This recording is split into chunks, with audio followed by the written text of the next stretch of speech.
Hello everyone, অনেক দিন পর একটি কাজের ব্লগ নিয়ে তোমাদের সাথে শেয়ার করছি। তো চলো আমরা দুই বোনে মিলে যাচ্ছি এখন ব্রাইডের বাড়ি। যা রোদ গরম সেটা তো বলার বাইরে। তার মধ্যে আমরা সকালে মনে হয় 8টা মতো বাজে বেরিয়ে পড়েছি সাজানোর উদ্দেশ্যে। এই হচ্ছে ব্রাইড, এর হচ্ছে বৃদ্ধি লুক, হলদি লুক, টোটালি সব রকমই হবে। তো ব্যাগপত্র ওপেন করব, আর তার আগে ব্রাইডের চুল টুল সব কিছু তো আমি করি আর বোন মেকআপটা করে। তো দুই বোনে মিলে যেহেতু করবো বলে বসেইছি, আর এইখানে রেডি করা হচ্ছে গয়নাগুলো। প্রথমত খুলে রেডি করে নিই। তো এই হচ্ছে ওভারঅল লুক। সব গয়নাগাটি ব্যাংকে রেখেছিল, আর ব্যাংক বন্ধ থাকার কারণে ওর একটা গয়নাও সোনার পরা হলো না। যেটুকু পড়েছে সবই কেনা গয়নায় পড়েছে। যাই হোক, দেখা যাক। ওর আবার বোনের বিয়ে আছে এক সপ্তাহ পরে, তখনই পড়বে বলে ভেবেছে সব গয়না। পছন্দ হয়েছে তোমার বনশ্রী? এরপর আবার হলদি লুক করবে, তাই তো? যাও তাড়াতাড়ি ফটোটা তুলে এসো, তারপর আমরা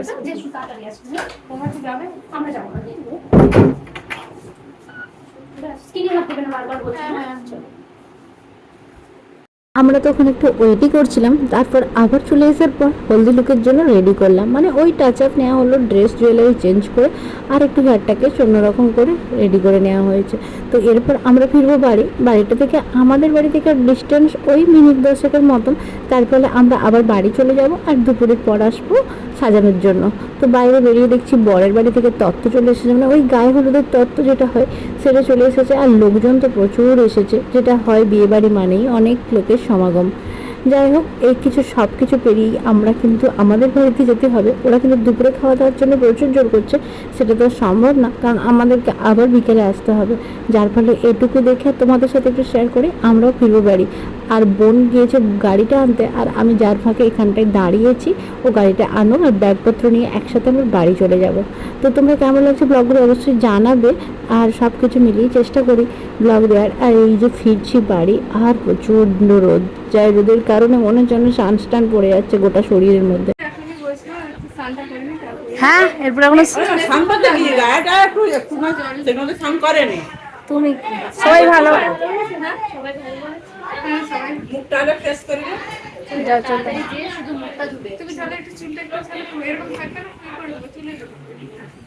চুলটা খুলে দাও।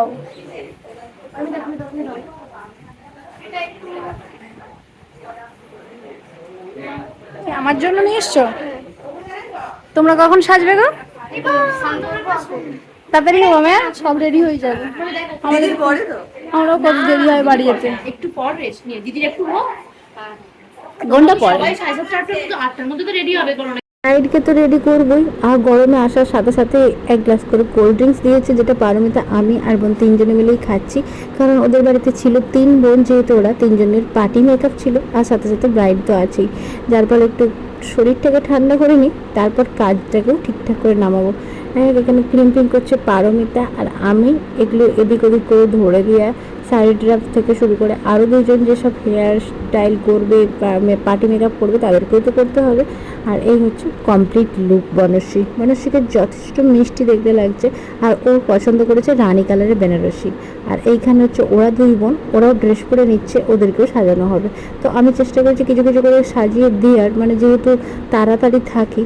তো কমপ্লিট করার পর কনের লুকের কিছু ফটোশ্যুট ভিডিও নেওয়া হচ্ছে, আর আমি তার ফাঁকে এদেরকেও করে নিচ্ছি রেডি। তারপর ব্যাগ গোজ করার পালা আছে। হয়ে গেছে, তুমি শুধু ফোনটা দিয়ে দাও না। হয়ে গেছে তো ফোনটা। হ্যাঁ, একটু নেট দিলে আমি আমার বেরিয়ে রেডি। একটু হয়তো বাইরে থেকে নয়েজ আসছে, কিছু মনে করো না তোমরা, কারণ এই যে পাখা চালিয়ে বসেছি। আর এই হচ্ছে বোন, এই হচ্ছে ছোটো বোন, বনশ্রীর ছোটো বোন। একেও একটা লেহেঙ্গা পরে হালকা লুক দিয়েছি। আর মেজো বোন তো আছেই, মেজো বোনের বিয়ে আবার নেক্সট উইকে আছে, সেটাও তোমাদের সাথে ব্লগ দেওয়ার চেষ্টা করব। এই হচ্ছে মেজো বোনকেও হেয়ারস্টাইল আর এই শাড়ির সাথে কম্বিনেশন করে সব কিছু পরানো হয়েছে। বোনের মুখ দেখে বোঝা যাচ্ছে ওর ভালোই লেগেছে। আর পিছনে বেলি করে মালা দিয়েছিলাম আর খোঁপা করেছিলাম। আর মেজো বোনকেও একটু হেয়ারস্টাইলটা অন্যরকম করেছিলাম, মানে খোলার চেষ্টা করেছি, কারণ যেহেতু এই বোনকে আমি খোঁপা করে দিয়েছি, তো ওই বোনের চেষ্টা করেছি এক সাইড একটু খোলে ওপর থেকে চুলের ফুল লাগিয়ে দিয়েছি। তো ভীষণ পছন্দ হয়েছে, আর দেখতেও সত্যি বনশ্রীর বোন মিষ্টি দেখতে। তো এর আবার 10 দিন পরেই বিয়ে আছে, যে কারণে একটু অন্যরকমের লুকেও সেজেছে, যেটা বিয়ের সময় আর এইভাবে সাজতে তো পারবে না।